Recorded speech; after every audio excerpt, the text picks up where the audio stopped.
My aunt left me millions after her death, then my parents who abandoned me a decade ago showed up like nothing happened.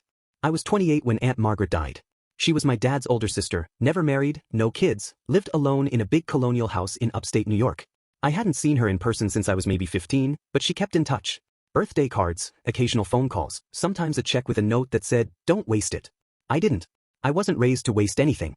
My parents left when I was 18. No warning, no explanation. One morning I woke up and they were gone. I came home from my shift at the gas station and the house was empty. No note, no forwarding address. Just gone. I tried calling, texting, emailing, nothing. I even filed a missing persons report, but the officer looked at me like I was stupid. "They're adults," he said. "They're allowed to leave." So I stopped trying. I figured they didn't want to be found. I stayed in that house for another year, scraping by. Then the bank took it. I moved into a basement apartment in Schenectady, worked nights at a warehouse, picked up shifts wherever I could. I didn't have much, but I didn't complain. I didn't talk about my parents. People asked sometimes and I'd say they were dead. It was easier than explaining. Aunt Margaret was the only one who kept a thread of connection. She'd call every few months, ask how I was doing, tell me about her garden or her cat. I never visited.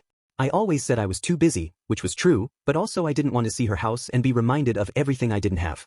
She didn't push. She just kept calling. Then she died. Stroke, in her sleep. I got the call from her lawyer, a man named Harold Klein. He said she'd left everything to me. The house, the savings, the car, even the cat, though the cat had died 2 years earlier, apparently. I didn't know what to say. I asked if there was anyone else. He said no. She'd made it clear in her will, everything goes to me. I took a bus up to her town, a place called Cold Spring. Quiet, old, full of antique shops and retired couples. Her house was exactly how I remembered it. White siding, green shutters, a porch swing that creaked in the wind. Inside it smelled like lavender and dust. Her furniture was still there, her books, her dishes, even her slippers by the bed. It felt wrong. Full story on channel, link below.